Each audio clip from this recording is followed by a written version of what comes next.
So Acrow, about 7 years ago, was purchased by Anchorage Capital Partners from Boral. It's been a long-standing asset of the Boral business.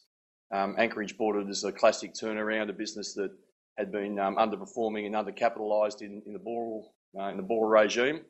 I came on board about 5 years ago as the CEO of the business. Fair to say that the first tranche of the turnaround in Anchorage was a failure. But over the last 5 years, we've significantly turned the business around now, put it into a position where it's, it's very profitable in our sector, and in a position where Anchorage were happy to move the business on, and we went public in April. So the turnaround is complete. The business primarily focuses on providing formwork hire equipment and scaffolding services to the construction industry across commercial, residential, and I guess most importantly for us into the future in the civil sector. We operate in all states. We've now got 7 depots. When I started, the business had 17 odd depots. We cut a lot of the regional areas out, so we concentrate on the capital cities. So we're in Brisbane, Sydney, Melbourne, Adelaide, Perth, and then Hobart and Launceston. We provide scaffolding and formwork services across all of those states, except in Western Australia, where we're just a formwork hire business. The business in the Anchorage regime, as I said, typical private equity turnaround, where the whole idea was to really get the cost base to the right level. Very little investment in growth over that period. So, our historical results showed that our top line was very flat over that period. We had revenues of sort of the early 60 millions pretty much every year over my time with the business through the Anchorage ownership. But the EBITDA grew from -3 to +8 over that same period. So we had a significant turnaround of profitability with basically exactly the same revenue base by refocusing the business on the areas that are profitable and getting the cost base properly set up. So now as we go into a different era, we're in an extremely good position to grow. The focus of our business going forward for the next 5 to 10 years will be about civil. That's the story of our industry at the moment. I think it'd be pretty well understood that commercial residential, especially in the major centres, probably Sydney, Brisbane and Melbourne, is slowing.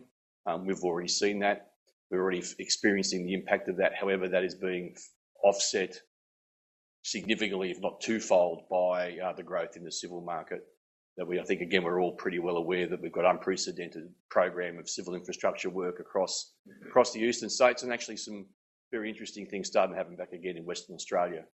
So we've traditionally been, I would classify as the market leader, definitely, in the Queensland civil market, where effectively what we do in that industry is we're providing support equipment to the construction of bridges, tunnels, etc. So our equipment is there to prop up the laying of concrete construction in those sorts of activities. So traditionally, in the civil sector, we work about second or third tier supplier down from the main contractor, although we work very closely with the main contractors to ensure that our gear is being specified and understood. And then they let packages out for, say, the construction of a bridge, and our equipment is used in the propping up of the construction of the bridge. So as said, in Queensland, we've been the market leader in that area for a long time. We probably have about 60% market share. In New South Wales, we'd have probably less than 10% market share. In that area, in Victoria, would be 0. So the mission for our business now going forward is to take the model that we've established very successfully in Queensland into the New South Wales and Victorian markets. We've already started down that path. I've appointed our Queensland state manager, who's been with the business a long time now, as a national manager across all of that civil sector.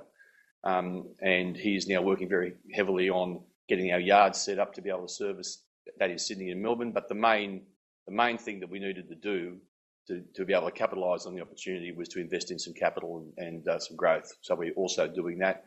We've got our first tranche of about $4 million worth of capital equipment. It's arriving as we speak. We've got a range of probably 60% of that's already hit the decks, and I'm expecting that equipment will get us something in the vicinity of a 40% return on investment in the first year. So that's in hiring that equipment out into the civil sector. So that's really going to be the story of Acrow for the next period of time. We've been very successful in getting a footprint on pretty much all of the major civil projects that you'd be aware of.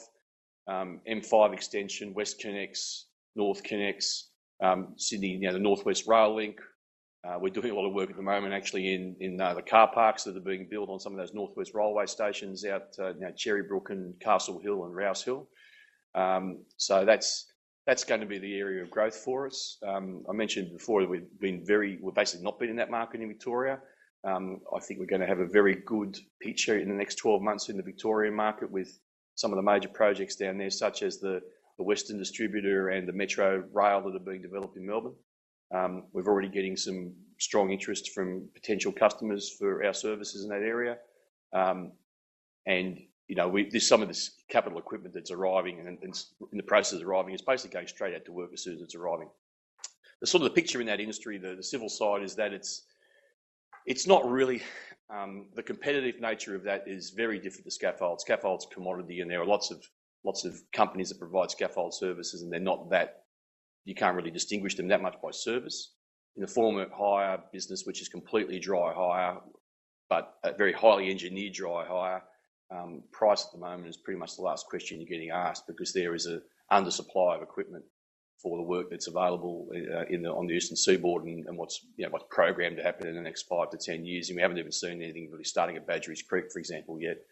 So for us, the story of Acrow is going to be repositioning our business to be the premium supplier of formwork hire equipment into the civil sector in the country, who also does scaffold. We're not going to ignore our scaffolding business. We're in that business.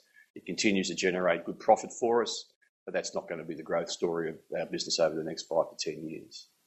So, we're pretty excited by the opportunities in front of us. We're debt-free coming into the new public environment. So we've got great when we're generating significant cash out of the business on a monthly basis. So we're in a great position to be able to invest into the opportunities that are going to be available to us.